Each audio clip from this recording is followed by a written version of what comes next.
Hello दोस्तों, तो आप सबका बहुत बहुत स्वागत है गणेशा बिल्ड के इस यूट्यूब चैनल में। दोस्तों बहुत से स्टूडेंट की कमेंट आ रही थी कि सर फिजिक्स की क्लास नहीं आ रही है, फिजिक्स की क्लास नहीं आ रही है। तो दोस्तों हम इस फिजिक्स की क्लास में क्लास 12th फिजिक्स में आप सबका बहुत बहुत स्वागत करते हैं। और दोस्तों आज की जो वीडियो है, आज की वीडियो में क्लास 12 फिजिक्स के अंदर हम पढ़ने वाले हैं एक इम्पोर्टेंट सिद्धांत। जी हाँ दोस्तों, एक इम्पोर्टेंट सिद्धांत जिसका नाम है व्हीटस्टोन सेतु का सिद्धांत। जी हाँ दोस्तों, व्हीटस्टोन सेतु का सिद्धांत जो है ना हम पढ़ने वाले हैं। तो दोस्तों सबसे पहले दोस्तों जो व्हीटस्टोन सिद्धांत है, देखो हम पूरा कंप्लीट करेंगे व्हीटस्टोन सिद्धांत क्या है, ठीक है, क्यों दिया गया, क्या इसके रीज़न थे देने के, और इसके अलावा क्या इसकी संरचना है और क्या इसकी व्युत्पत्ति है। टोटल हम कंप्लीट करेंगे पूरा वेद, है ना। तो बट उससे पहले आप ये देखो दोस्तों, ये समझो कि जो व्हीटस्टोन सेतु जो है ना वो दिया क्यों गया था। व्हीटस्टोन सेतु क्या व्हीटस्टोन नहीं दिया था इसलिए व्हीटस्टोन सेतु है? क्या इनके पहले कुछ और भी वैज्ञानिक आए थे जिन्होंने ये सिद्धांत दिया था? तो आपको दोस्तों बता देते हैं, जो व्हीटस्टोन सेतु सिद्धांत है या व्हीटस्टोन सेतु है, जो व्हीटस्टोन सेतु है, इससे पहले ये जो व्हीटस्टोन सेतु का जो है ना ब्रिज है ना, ये किसी दूसरे व्यक्ति ने भी दिया था, जिस दूसरे व्यक्ति का जो नाम है वो है आपका सैमुअल हंटर। ठीक है, सैमुअल क्या मेरे भाई, सैमुअल हंटर नामक वैज्ञानिक ने दिया था। और ये जो सिद्धांत दिया था 1933 में दिया था। सैमुअल हंटर नामक वैज्ञानिक ने कब दिया था मेरे भाई? 1933 में दिया था इस सिद्धांत को। बट इस सिद्धांत में उस समय जब इन्होंने दिया तो इस सिद्धांत में बहुत सारी कमियां मिली इन्हें, बहुत सारी कमियां मिली। तो इन कमियों को दूर करने के लिए जो आपके व्हीटस्टोन वैज्ञानिक हैं, कौन से व्हीटस्टोन वैज्ञानिक हैं, और ये व्हीटस्टोन वैज्ञानिक दोस्तों मेरे भाई ये ध्यान रखना है, ये इंग्लैंड के हैं। कहाँ के हैं? ये इंग्लैंड के रहने वाले हैं, ठीक है, ध्यान रखना, ये इंग्लैंड के रहने वाले हैं व्हीटस्टोन। तो इन कमियों को दूर करने के लिए व्हीटस्टोन महोदय ने 1933 के बाद अपना ये सिद्धांत दिया, जिसे हम बोलते हैं व्हीटस्टोन सेतु का सिद्धांत या व्हीटस्टोन सेतु, जिसे हम क्या बोलते हैं? व्हीटस्टोन सेतु। अब बात दोस्तों ये आती है कि व्हीटस्टोन सेतु जो है ना वो यूज़ किस लिए किया जाता है। तो मेरे भाई आपको पता ही है, जो प्रतिरोध होता है ना कुछ इस टाइप से बनता है। आप ये बहुत अच्छे से जानते हो कि जो प्रतिरोध होता है ये कुछ इस टाइप से बनता है। तो मेरे भाई किसी भी अज्ञात का मतलब जो हमें ज्ञात ना हो। अज्ञात का मतलब क्या है? अज्ञात का मतलब होता है जो हमें ज्ञात ना हो। तो किसी अज्ञात प्रतिरोध को ज्ञात करने के लिए व्हीटस्टोन नामक वैज्ञानिक ने एक ब्रिज का निर्माण किया, एक सेतु का निर्माण किया। किसका निर्माण किया? एक सेतु का निर्माण किया, जिसे ही ना दोस्तों हम व्हीटस्टोन सेतु का सिद्धांत बोलते हैं। ठीक है, अब व्हीटस्टोन सेतु का क्या बोलते हैं? सिद्धांत बोलते हैं। तो क्यों? अच्छा, पहला तो हमने देखा कि किसने दिया? व्हीटस्टोन ने दिया। दूसरा हमने देखा कि क्यों दिया, तो अज्ञात प्रतिरोध, कोई भी जो अज्ञात प्रतिरोध होता है जो हमें ज्ञात नहीं होता, इस अज्ञात प्रतिरोध को ज्ञात करने के लिए व्हीटस्टोन महोदय ने अपना क्या दिया? सिद्धांत दिया। अपना क्या दिया भाई? सिद्धांत दिया। किस लिए दिया? अज्ञात प्रतिरोध को ज्ञात करने के लिए। अब यह बात आई, अब ये जो है व्हीटस्टोन सेतु है ये होता कैसा है? तो मेरे भाई आपको बता देता हूँ, जो व्हीटस्टोन सेतु है, इस व्हीटस्टोन सेतु में जो व्हीटस्टोन नामक वैज्ञानिक हैं, जो व्हीटस्टोन नामक आपको वैज्ञानिक हैं, इन्होंने 4 प्रतिरोध का प्रयोग किया। P मान लेते हैं, पहला प्रतिरोध P है, दूसरा प्रतिरोध Q है, तीसरा प्रतिरोध क्या है? R है, और चौथा प्रतिरोध S है। ठीक है, तो व्हीटस्टोन महोदय ने अपने सिद्धांत में, अपने सेतु में कितने प्रतिरोधों का प्रयोग किया? 4 प्रतिरोधों का किया। और 4 प्रतिरोधों का प्रयोग करके, इन 4 प्रतिरोधों का प्रयोग करके इन्होंने एक ब्रिज का निर्माण किया। किसका मेरे भाई? ब्रिज का निर्माण किया। और इन चारों प्रतिरोधों को एक चतुर्भुज की 4 भुजाओं के रूप में सजाया। ठीक है, जैसे मान लेते हैं दोस्तों, ये हमारा एक क्या है? चतुर्भुज में आपको पता है कितनी भुजाएं होती हैं? 4 भुजाएं होती हैं। ठीक है, तो एक भुजा मान लेते हैं चतुर्भुज की ये है, दूसरी भुजा चतुर्भुज की मान लेते हैं ये है, तीसरी भुजा चतुर्भुज की मान लेते हैं ये है, ठीक है, और चौथी भुजा चतुर्भुज की मान लेते हैं ये है। तो इस प्रकार से दोस्तों इन्होंने इन 4 प्रतिरोधों को, इन 4 चतुर्भुज की 4 भुजाओं के रूप में इस टाइप से सजाया, जिसमें से मान लेते पहले का नाम इन्होंने दिया P, दूसरे का नाम दिया Q, तीसरे का नाम दिया R और चौथे का नाम दे दिया S। और आगे क्या किया दोस्तों, ये जो आपके 4 प्रतिरोध थे, इन 4 प्रतिरोधों में मतलब जो चतुर्भुज था, इन चतुर्भुज में इन्होंने क्या किया, देखो आपको पता है चतुर्भुज होता है, ये क्या है चतुर्भुज, तो चतुर्भुज है, तो चतुर्भुज में आपको पता है ये क्या होता है, विकर्ण होता है। क्या होता है, विकर्ण। तो चतुर्भुज में कितने विकर्ण हैं, 2 विकर्ण हैं। तो इन्होंने क्या किया, चतुर्भुज के जो एक विकर्ण था, इस एक विकर्ण के मध्य इन्होंने लगा दिया धारामापी। क्या, धारामापी। धारामापी क्या होता है, धारामापी वह होता है जो धारा को मापता है। धारा को मापने वाला यंत्र क्या कहलाता है, धारामापी। एक लगा दिया इन्होंने क्या, धारामापी। एक विकर्ण के मध्य क्या लगा दिया, धारामापी। और जो दूसरा विकर्ण था, जैसे आपका ये और ये दूसरा विकर्ण हो गया, तो दूसरे विकर्ण के मध्य मेरे भाई, दूसरे विकर्ण के मध्य मेरे भाई इन्होंने क्या किया, एक लगा दिया विभव, मतलब बैटरी लगा दी। क्या लगा दी, एक बैटरी लगा दी। ठीक है, तो देखो मैं लगा के बताता हूँ। ये एक इन्होंने क्या लगा दी, बैटरी लगा दी। ठीक, ये लगा दी इन्होंने एक बैटरी। ठीक है, ये लगा दी इन्होंने एक बैटरी, और बैटरी के बाद एक लगा दी इन्होंने कुंजी। कुंजी क्यों लगाई, कुंजी मतलब एक प्लग होता है। कुंजी मतलब क्या होता है, प्लग। जब प्लग को जब लगाएंगे तो धारा प्रवाहित होगी, और प्लग को नहीं लगाएंगे तो धारा प्रवाहित नहीं होगी। ठीक है, तो ये आपका पॉजिटिव, ये है माइनस। जैसे ही इन्होंने प्लग को लगाया तो प्लग लगाने पर धारा इसमें प्रवाहित होने लगी, धारा इसमें प्रवाहित होने लगी। मान लेते हैं वो धारा क्या है, I। अब ये धारा I चलते चलते कहाँ पर पहुँचेगी, यहाँ पर। जब धारा यहाँ पर पहुँचेगी तो ये धारा है ना, यहाँ पर धारा के लिए कितने मार्ग मिलेंगे, 2 मार्ग मिलेंगे। एक मार्ग ये और एक मार्ग ये, एक मार्ग ये और एक मार्ग ये। तो मान लेते हैं इसमें धारा प्रवाहित हो रही है मेरे भाई I1। क्या हो रही है, I1। ठीक है, और इसमें जो धारा प्रवाहित हो रही है वो मान लेते हैं क्या है, I2, क्योंकि I को 2 भागों में बांटना है। जब I को 2 भागों में बांटा तो ये जो I है कितने भागों से मिलकर बन गई, कितने भागों में बट गई, I1 प्लस I2, मतलब I1 plus I2 is equal to क्या है, I है। ठीक है, 2 भागों में बट गई। धारा यहाँ से जाएगी, यहाँ पर आएगी, यहाँ पर तो धारा के लिए एक ही मार्ग है, तो यही धारा I1 जो है ना इसमें प्रवाहित होगी। ठीक है, और ये धारा I2 यहाँ आएगी, और यहाँ पर कितना, यहाँ पर भी जाएगी, और यहाँ पर भी क्या होगी, I2 होगी। और ये वाला पॉइंट वह पॉइंट होगा जहाँ पर I1 और I2 धाराएं मिल जाएंगी। तो I1 और I2 जब मिलेंगी तो फिर से क्या बना लेंगी, I बना लेंगे। तो यहाँ पर क्या I1 और I2 मिल जाएंगी, तो ये फिर से यहाँ पर क्या हो जाएगा, I2 धारा है ना वो प्रवाहित होने लगेगी। ठीक है, प्रवाहित होने लगी। तो ये इस टाइप का जो ब्रिज आपको दिख रहा है, इस टाइप के ब्रिज को जो है ना व्हीटस्टोन ने बनाया। तो ये मान लेते हैं व्हीटस्टोन का क्या है, डायग्राम है। ठीक है, व्हीटस्टोन का क्या है, डायग्राम है। और एक बात और बताई, जो व्हीटस्टोन सेतु में इन्होंने एक जो विकर्ण था, एक विकर्ण के मध्य क्या लगाया, धारामापी। मतलब ये क्या है आपका भाई, धारामापी है। क्या है, धारामापी, धारामापी। ठीक है, और एक विकर्ण के मध्य क्या लगाया इन्होंने, क्या लगाया, एक विकर्ण के मध्य इन्होंने लगाया बैटरी और प्लग कुंजी।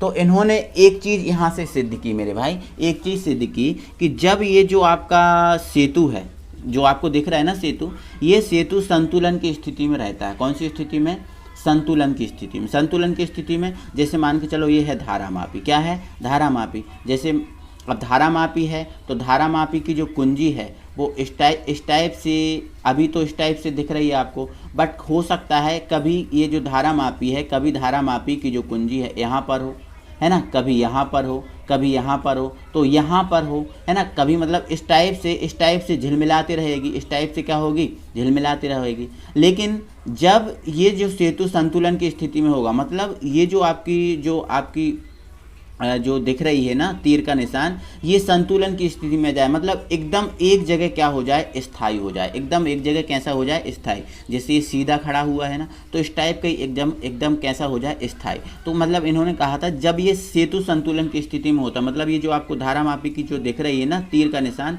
कुंजी दिख रही है, ये एकदम स्थायी हो जाए, मतलब सेतु संतुलन की स्थिति में होगा। और जब सेतु संतुलन की स्थिति में होगा मेरे भाई, तो क्या होगा, जो आपका किन्हीं 2 संलग्न भुजाओं के प्रतिरोध का अनुपात, जैसे 2 संलग्न भुजा, संलग्न मतलब एक दूसरे से जुड़ी हुई, इससे जुड़ी हुई ये है ना, और इससे जुड़ी क्या है, ये है। तो इन्होंने बताया था जब सेतु संतुलन की स्थिति में होता है तो 2 संलग्न भुजाओं के प्रतिरोध का अनुपात, जैसे P और ये हमारा Q, प्रतिरोध का अनुपात, संलग्न भुजाओं के प्रतिरोध का अनुपात हो गया। इसका प्रतिरोध P है, इसका प्रतिरोध क्या है Q, तो संलग्न भुजाओं के प्रतिरोध का क्या हो गया अनुपात। अन्य दो संलग्न भुजाओं के प्रतिरोध के अनुपात के क्या होता है बराबर। अन्य दो संलग्न भुजाएं क्या हैं R और S, तो इनका प्रतिरोध क्या है R/S। तो इन्होंने बोला था जब सेतु संतुलन की स्थिति में होता है तो किन्हीं दो संलग्न भुजाओं के प्रतिरोध का अनुपात अन्य दो संलग्न भुजाओं के प्रतिरोध के अनुपात के क्या होता है बराबर।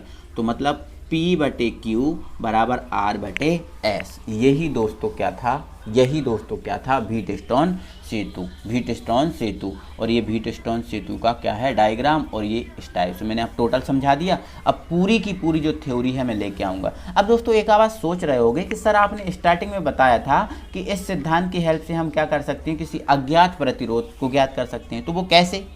तो मेरे भाई आपको जिस भी प्रतिरोध को ज्ञात करना है, जिस भी प्रतिरोध का आपको क्या करना है ज्ञात करना है, आप क्या कर सकते हो, जिस भी प्रतिरोध को ज्ञात करना है आप उस प्रतिरोध को आप यहाँ पर जोड़ सकते हो, यहाँ पर जोड़ सकते हो, यहाँ पर या फिर यहाँ पर। जैसे मान के चलो आपको R का प्रतिरोध ज्ञात करना है, तो R आप जैसे मान के चलो 1 2 3 आपको ज्ञात है, R का ज्ञात करना है तो R को आपको यहाँ जोड़ दो या फिर इस भुजा पे जोड़ दो। जिस अज्ञात प्रतिरोध को ज्ञात करना है उसको आप चतुर्भुज की किसी एक भुजा के साथ जोड़ सकते हो, जिसमें 3 ज्ञात होंगे तो चौथे को इस सूत्र की हेल्प से हम आराम से निकाल सकते हैं। तो दोस्तों अब इतना आप समझ गए हो, तो अब हम इसकी थ्योरी पे आ जाते हैं और पूरा एक बार थ्योरी आपको क्लियर करा देते हैं अच्छे से समझते हुए। तो आपको दोस्तों ये दिख रहा है व्हीटस्टोन सेतु, मैंने आपको समझा दिया है ना। क्या समझा दिया मैंने मेरे भाई, किसी अज्ञात चालक मतलब जो चालक हमें पता ना हो, किसी अज्ञात चालक का प्रतिरोध ज्ञात करने के लिए व्हीटस्टोन ने एक सिद्धांत दिया। बहुत बढ़िया। कोई अज्ञात चालक है जिसकी हमें जानकारी नहीं है, उस चालक का हमें प्रतिरोध निकालना है, तो इस सिद्धांत की हेल्प से हम निकाल सकते हैं। तो किसी अज्ञात चालक का प्रतिरोध ज्ञात करने के लिए व्हीटस्टोन ने एक सिद्धांत का प्रतिपादन किया जिसे व्हीटस्टोन सेतु का सिद्धांत कहते हैं। जिसे व्हीटस्टोन सेतु का क्या कहते हैं मेरे भाई, सिद्धांत कहते हैं। क्लियर हुआ, कोई दिक्कत। आगे इस सिद्धांत में आप लिख लेना, इस सिद्धांत में व्हीटस्टोन ने 4 प्रतिरोध को लिया, मैंने अभी बताया था। एक चतुर्भुज की 4 भुजाओं में जोड़ा, 4 भुजाओं में क्या किया जोड़ा, और चतुर्भुज में एक विकर्ण में धारामापी जोड़ दिया, अभी बताया, तथा दूसरे विकर्ण में क्या जोड़ दिया, सेल जोड़ दिया। क्या सेल या फिर हम कहें बैटरी जोड़ दी, सेल या बैटरी की बात है, सेल या बैटरी जोड़ दिया। ठीक है। आगे इन्होंने बताया जब सेतु संतुलन की स्थिति में होता है, कौन सी स्थिति में, सेतु संतुलन की स्थिति में होता है, मतलब उसमें जो धारामापी में वो आपकी कुंजी होती है ना, इस टाइप से हिलती डुलती रहती है। तो जब वो कुंजी एकदम स्थायी हो जाती है, एकदम कैसी हो जाती है, स्थायी हो जाती है, बिल्कुल एक जगह खड़ी हो जाती है इस टाइप से। ठीक है, स्थिति में होता है, तब किन्हीं दो संलग्न भुजाओं के प्रतिरोध का अनुपात शेष दो संलग्न भुजाओं के प्रतिरोध के अनुपात के क्या होता है, बराबर होता है। क्या होता है भाई, बराबर होता है। इसे ही व्हीटस्टोन सेतु का सिद्धांत बोलते हैं। यहाँ पर आप लिख सकते हो, इसे ही व्हीटस्टोन सेतु का क्या बोलते हैं, सिद्धांत बोलते हैं। माना 4 प्रतिरोध PQRS हैं, बिल्कुल मान लिए, जिन्हें चतुर्भुज PQRS में जोड़ा, तब इस सिद्धांत के अनुसार क्या हो जाएगा, P/Q बराबर R/S। तो ये आपका दोस्तों सॉरी ऊपर कर देता हूँ, दिखाई नहीं दे रहा है ना, हाँ, तब P/Q बराबर R/S। तो ये दोस्तों व्हीटस्टोन सेतु का क्या हुआ, सिद्धांत हो गया। अब इस सिद्धांत जो हो गया ना, इसका डायग्राम की बात है, तो ये आप डायग्राम बना लें। ये पूरा जो आपको दिख रहा है ये मैं आपको बारी अच्छे से दिखा देता हूँ ताकि आप थ्योरी इसकी लिख सको। और दोस्तों ये जो PDF है, इसकी PDF मैं टेलीग्राम पे अभी तुरंत सेंड कर दूंगा, तो आप जाकर टेलीग्राम से भी कर सकते हैं। तो देखो ये पूरा ये सिद्धांत हो गया, और सिद्धांत के अलावा ये आपका डायग्राम है, ये डायग्राम बना लेना। अब बात है दोस्तों, हमें इस सूत्र की क्या करना है, व्युत्पत्ति करना है। क्या करना है भाई, व्युत्पत्ति करना है। ठीक है, तो अब हमने सिद्धांत बता दिया, थ्योरी बता दी, डायग्राम बना दिया। अब हम क्या करते हैं, इसकी व्युत्पत्ति करा देते हैं। ठीक है, तो आप डाल लीजिए हेडिंग, एक सेकंड दोस्तों, 1 सेकंड। हम क्या करते हैं, व्युत्पत्ति करते हैं। ठीक है, व्युत्पत्ति डाल लीजिए हेडिंग। ठीक है, तो आप देख पा रहे हो दोस्तों, यहाँ पर जो आपको डायग्राम दिख रहा है, इसमें जो I1 धारा है, वो I1 धारा यहाँ से जा रही है, तो मतलब I1 जो धारा है वो इस टाइप से प्रवाहित हो रही है। और जो आपकी I1 धारा, मतलब आपको देखो, पहली बात तो सुनो, I1 धारा ऐसी प्रवाहित हो रही है, इस टाइप से ऐसे आ रही है, ठीक है। चलो, और जो I2 यहाँ पर ये वाली I1 धारा, ये वाली I1 धारा भी इस टाइप से प्रवाहित हो रही है, बोलो हो रही है ना। I1 धारा ये इस टाइप से जा रही है और I1 धारा यहाँ इस टाइप से जा रही है। अगर I2 का माने तो ऐसे बन जाएगा इस टाइप से, और इसका माने तो इस टाइप का बन जाएगा। तो आप देखो यहाँ पर दोस्तों, ये जो आपका चतुर्भुज है, यह चतुर्भुज दो भागों में बट गया धारामापी की हेल्प से। धारामापी बीच में बना दिया ना, तो दो भागों में बट गया, एक भाग ये है और एक भाग ये है। तो आप क्या करो दोस्तों, इसको नामकरण दो। पहले तो मान लो ये ए है, ये बी है, ये सी है और ये आपका क्या है, डी है। ये हमने नाम दे दिया। हमें व्युत्पत्ति करना है, P/Q बराबर R/S निकालना है, तो व्युत्पत्ति करना है। तो ये हमने क्या कर दिया, इसका नामकरण कर दिया, कोई दिक्कत।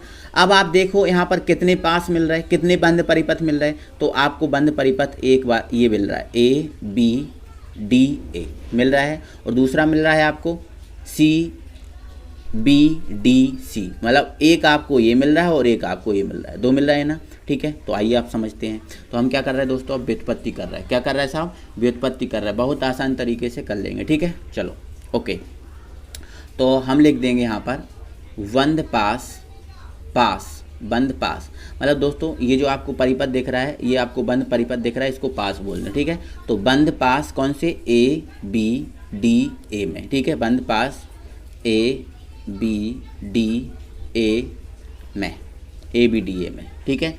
किससे, किरचॉफ नियम से। तो लिख देंगे किरचॉफ नियम से। दोस्तों आप किरचॉफ नियम आपने नहीं देखा तो किरचॉफ नियम आप देख लीजिए, वीडियो के डिस्क्रिप्शन में लिंक दिया है। किरचॉफ नियम लगाएंगे तो देखो दोस्तों, यहाँ पर आप देखो ये I1 धारा है। क्या है सर, I1 धारा। देखो आप कैसे जा रहे हो, आपका देखो ये डिपेंड करता है किरचॉफ नियम आपके मार्ग पर कि आप किस टाइप से जा रहे हो। तो देखो मान लेते हैं आप इधर से इधर की ओर जा रहे हो, आप इधर से कहाँ जा रहे हो, इधर जा रहे हो, फिर इधर से आप इधर जाओगे, फिर इधर से आप कहाँ जाओगे, इधर, और वापस लौट के यहीं आना है। आप ध्यान रखना, यहाँ से आप पहले यहाँ जा रहे हो, फिर यहाँ से यहाँ आ रहे हो, फिर यहाँ से यहाँ जा रहे हो, तो आपका मार्ग ये है। तो देखो आप जहाँ जा रहे हो, क्या धारा उसी मार्ग में जा रही है। आप जिस टाइप से जा रहे हो, धारा उसी मार्ग में जा रही है, तो आपका क्या होगा, आपको देखो आपका क्या होगा, प्लस आएगा।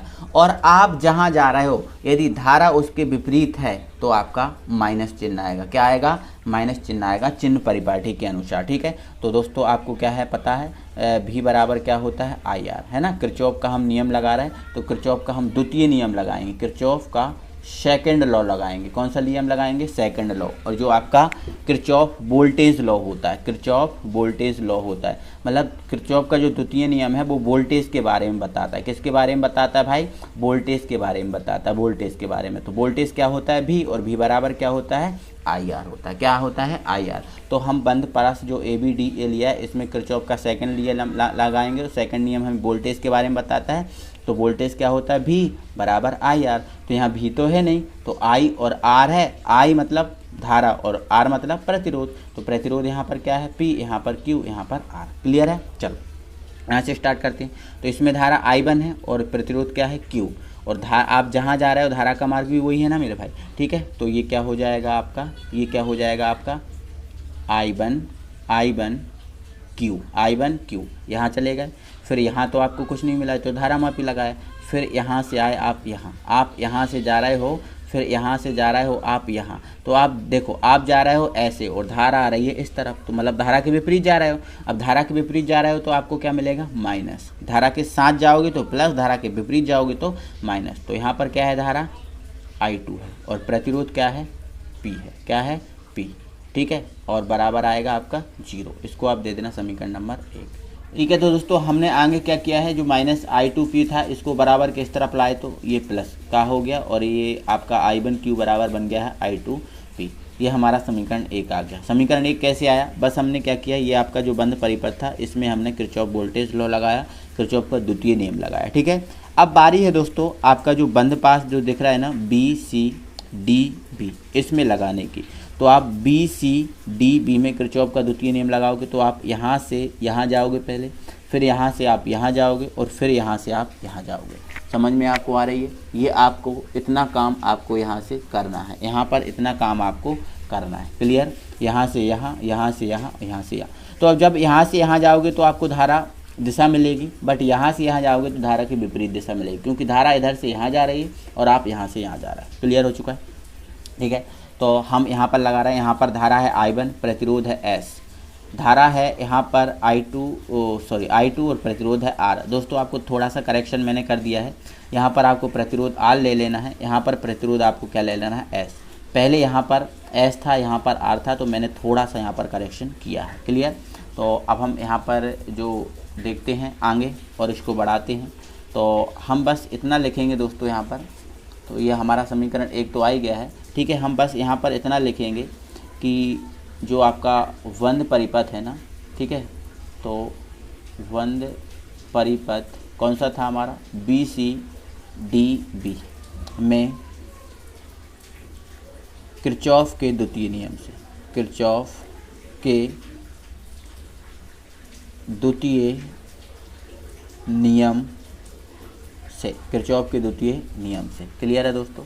तो आपका ये एक बार डायग्राम फिर से आपको दिखा देता हूँ दोस्तों, आप ये डायग्राम देख सकते हो। इसमें आपको द्वितीय नियम लगाना है, तो मैं लगा रहा हूँ। यहाँ पर आपको I1S मिलेगा और यहाँ पर आपको मिलेगा -I2R, क्योंकि ये धारा की विपरीत दिशा है, ठीक है। तो यहाँ पर मैं यहाँ तक स्टार्ट करता हूँ, तो यहाँ समझाता हूँ आपको दोस्तों।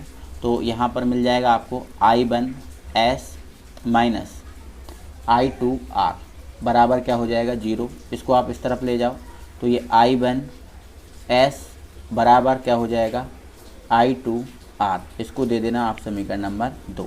बस सेम किरचॉफ के नियम लगाया है, बस जैसे आपने ऊपर लगाया था ना उसी टाइप से ऐसे लगाया, ठीक है। तो यहाँ पर आपको एक बार दिखाऊंगा, फिर समझाऊंगा आपको। I1 देखो, आप धारा के साथ जा रहे हो तो I1S प्लस का मिलेगा। अब यहाँ से यहाँ धारा की विपरीत दिशा में जाओगे तो मिल जाएगा आपको -I2R। तो वही चीज़ मैंने यहाँ पर आगे की है। क्लियर है। अब आपको क्या करना है दोस्तों, समीकरण 2 भागित समीकरण 1 करना है, ठीक है। तो ये समीकरण 2 समीकरण 1, इसमें इससे भाग, इसमें इससे भाग, ठीक है। तो ये I1Q बटे I1S बराबर यहाँ पर I2R बटे I2P, I2 से I2, I1 से I2, I1, ठीक है। तो यहाँ से दोस्तों हमें मिला है Q/S बराबर R/P। अब आपको कुछ नहीं करना दोस्तों, P को यहाँ ले जाना है, Q को यहाँ ले जाना है, ठीक है। या फिर आप दोस्तों ऐसा कर सकते हो,